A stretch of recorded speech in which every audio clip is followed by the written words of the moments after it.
Hey everybody, coming at you as Denver here, and today, oh boy, we're talking about everyone's favorite edgelord hedgehog, Edgy the Hedgie himself. So without further ado, let's get into it.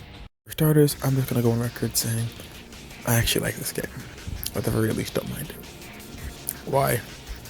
Shadow's like my favorite Sonic character, and he has his own game. So right off the bat, there's a bias. We all have one. Sorry. However, unlike a certain game that came afterwards though before, with Shadow in it, it's not a glitchy mess. We didn't get a glitchy mess. We got, at the very least, a finished game. For the most part, there are a few spots here and there, but every game has its glitches. You're never going to have a game free of glitches, no matter how hard you try. And the story was alright. Gameplay was like standard Sonic gameplay, but more like Team Chaotix's gameplay from Sonic Heroes, who was mission based. Because you have like 3 different missions most of the time, where you're neutral, hero, or villain, or light or dark kind of deal. And each one took you down a particular pathway, because the actual stage selection was like a different map with different branching pathways starting at Westopolis. And then from there you could pick the neutral route, the hero route, or the villain route. And each one would lead to like a specific ending. And then there are different combinations of the 3 routes, and you at the end you fought like a different final boss depending on the route in which you took. Pretty much mostly like the same final boss for the most part. It was like what, Eggman, Black Doom, the Diablos, and I think that's it. Because that was with Sonic, but yeah. But I digress. It's one of the reasons I don't mind it is because they expanded upon the backstory of Shadow the Hedgehog. Because it's like, okay, where did he come from? He was an experiment. Okay, cool. For space. For a lot of people, that's all you really needed, was that he was a space-grown hedgehog, a life form thing. So I can understand that for a lot of people, saying that the genetic material they got was from a alien who comes on a comet once every 50 years is kind of like, okay, it was already whatever when we first heard this. Now it's even more like, okay, guy, back off. It's a little much. But considering it's something as zany as Sonic the Hedgehog, I really didn't mind. I mean, it's not any more zany than bird people from outer space coming on a flying continent who made magic carpets, which was really this advanced technology, right? It's no more ridiculous than that. So I'm like, you guys really need to calm down with this. Their whole argument is, well, he already has a backstory. Yeah, this explained more of the backstory, and why a space colony designed for research and medicine all of a sudden mystically had a giant FU laser pointed at the planet, was to destroy the Black Comet. And the game also introduced one of my favorite abilities, which is Chaos Blast. So what's the hate on that? Speaking of which, naturally, when I first played this game with my brother all those years ago, we went hero. We did not go neutral or dark. I think for the most part we went hero. Not that we were like, oh yeah, he's the good guy. It's just that, why be an a-hole unnecessarily? It was more like a hero mixed with neutral route. Really, it was hero. We didn't really do pure routes until later. We kind of did whatever crap we wanted. Well, fair enough. And the first thing I noticed for something were the guns. I can tell you, I didn't much care for the guns. Like a lot of people didn't, because it didn't make a lot of sense. Because he can shoot energy from his hands, explode energy from all over the place, teleport, move as fast as Sonic can. And why does he use guns when he can do all that? I get it. So, well, I get the whole wizards run out of spells thing, but this isn't that kind of setting, like, at all. But at the end of the day, I was like, it's a whatever deal. I just opted not to use them if I didn't have to, for expedience, because the homing attack worked just fine, especially if I had like Chaos Blast, or yeah, it's worked just well enough because he had super strength. I could lift up stuff and throw it at people, which did, damage as well. It was like, I think one story I heard all those years ago, and I'm pretty sure it's kind of BS. was that the reason behind the guns is that they listened to these one fan's idea that was Sonic with a gun. They weren't gonna have Sonic wield the guns. All about Shadow. He's edgy and cool and dark. So yeah, why not? I'm like, that wasn't exactly the smartest move. As with most companies, yes, they supply, we demand, but you also don't have to listen to us 100% of the time, and we can't expect them to listen to us 100% of the time. When we do, we get kind of ridiculous crap like this. Is it horrible? No. Is it good? That's debatable.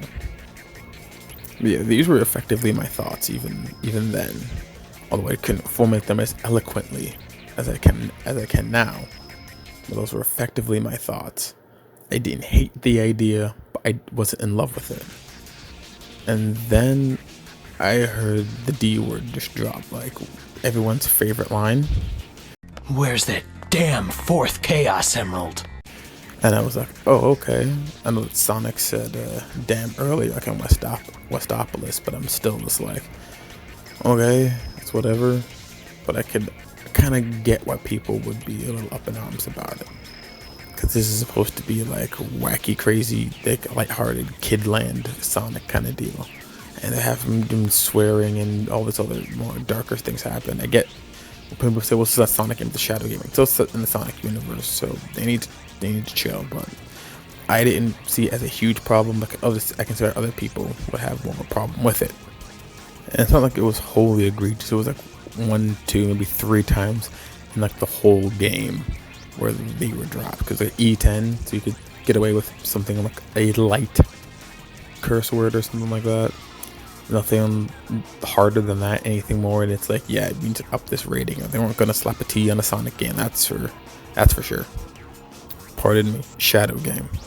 But I digress. The first stage in Westopolis pretty much tells you everything you effectively need to know about the game. You could just kind of gun run straight for the ending if you can. You could get or complete the missions. To get all the endings, of which I think then unlocks a true ending, which took us, I think, over a year or so. Did we realize we missed an ending? And we were like, wait, really? So we had to go back and do that, and that's why we couldn't get to the final boss.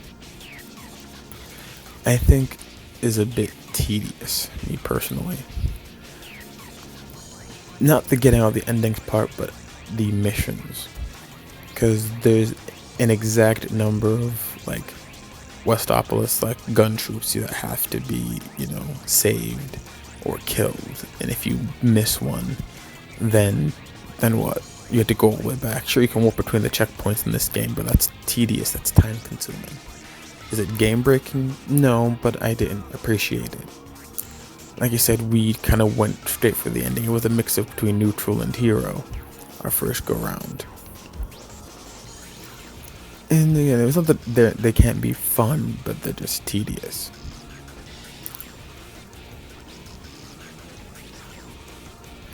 And to me, tedium is around the same level, if not a bit worse than boredom. Because if I'm bored, I'll just turn it off.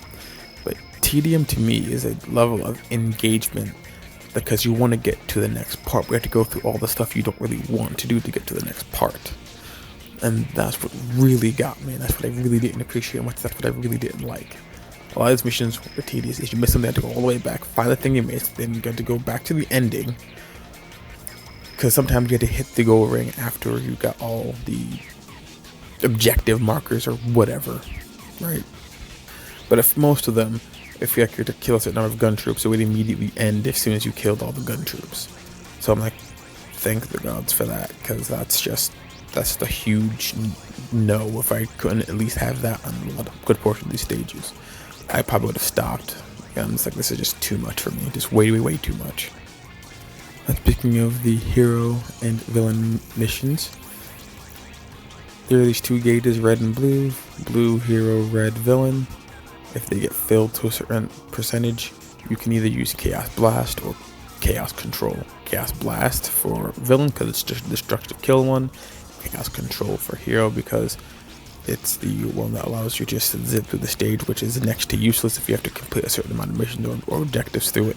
It's only real true use to me when you had to do all the things and get to the end, and then you can use Chaos Control just to warp to the end there, or to kind of like teleport dashed, kind of what Silver does in the beginning of Sonic 06, to get to the ending part or the next checkpoint or what have you. And Cast Blast is just a really cool AoE destruction ability, which I love to spam. Like as soon as you beat it, like legitimately, like the first time, I just used action replay and got unlimited like dark gauge and just spammed it till I couldn't anymore. By that I mean until my fingers got tired of pushing the buttons and killing everything in the air, because it was just a really cool explosion, which immediately reminded me of Vegeta from Dragon Ball Z's Final Explosion, which may or may not have what they've been going for, because they went through very similar like developments. They both started out as villains, became anti-heroes, and now they're pretty much just heroes at this point. I mean, just slightly more serious and edgier versions of the main heroes that we all know and love. Speaking of other characters in a Sonic game that you can't play as, are there other characters in the Sonic game that you can't play as? Shadow game. Sorry. There's like there's like 1.5 players, as I like to call it. I was gonna say 2-player, but it's really 1.5 player.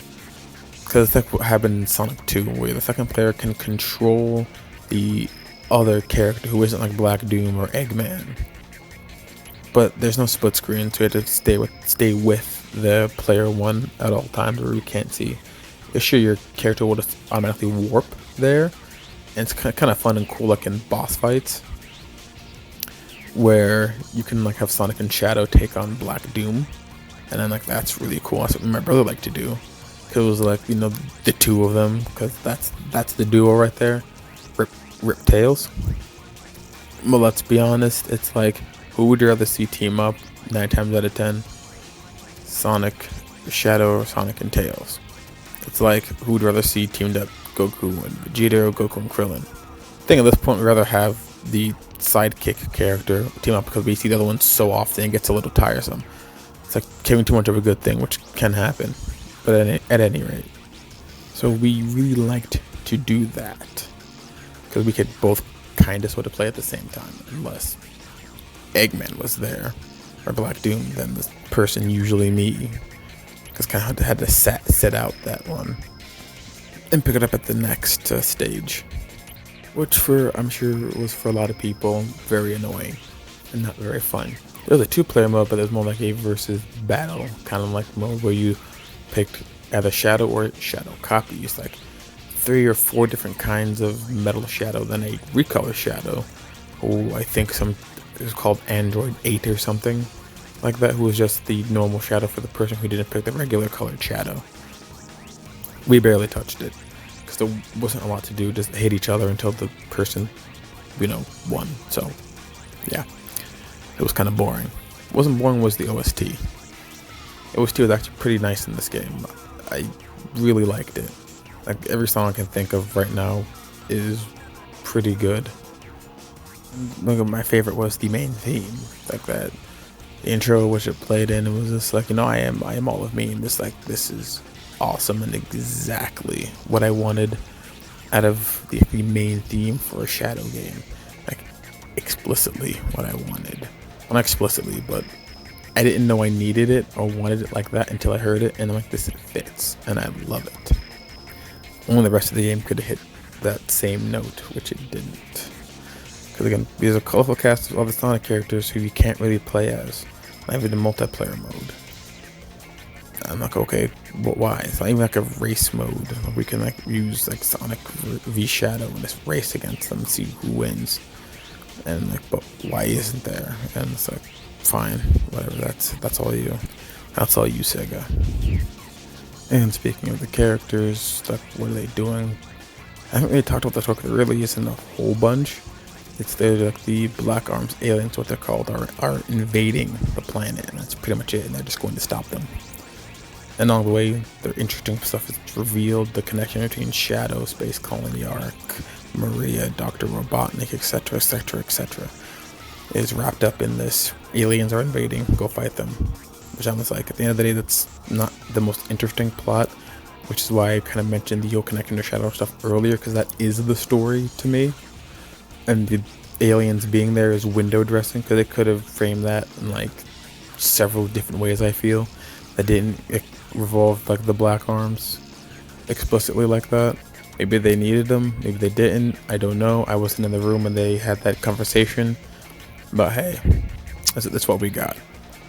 Speaking of the Black Arms, Black Doom, their leader, is the final boss on multiple different routes, but also of the whole of the game in general. Who didn't see that coming? And he does so by merging with the Black Comet to become like what, Devil Doom or something like that. Which, of course, everyone knew Shadow was going to save the day. So it's like we can't have the world being destroyed and conquered and consumed by the Black Arms. So Shadow transforms into Super Shadow, has all the Chaos Emeralds. It defeats Devil Doom, and then someone charges the Eclipse Cannon, and then uses it to destroy the Black Comet after Shadow uses Chaos Control and teleports it into space. And the final boss was alright. It's really mostly just a lot of flying around and shooting at rubble until you could get up close and use Chaos Blast. That's how I ran it. That was literally it. And the eye goes from one side to the other side, to one side to the other side. I think you can damage his wings, which act as a shield for him, which is why I like using Chaos Blast. Because they got like everything, both wings, the eye, and it was great. They also use Chaos Spears, rapid projectiles, which you could charge to be stronger, obviously. Oh, I didn't really mention since it isn't really important at all, but in boss fights, Chaos Control slows down time. I'm like, that's cool, but I almost never used it. It was kind of worthless in my personal opinion, but hey, that's just me. Oh, so I don't have much more to say. And then overall, it's a fine game for what it is. I don't think it would win any awards, like, ever in my personal opinion. Maybe for the most, not the most, but a out there Sonic game. The story was meh. The gameplay was alright. The missions were tedious for the most part, at least to me.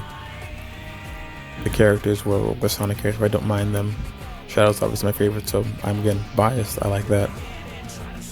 And yeah, that's pretty much it. Well, I would like to thank all of you for watching, and I will see you guys next time.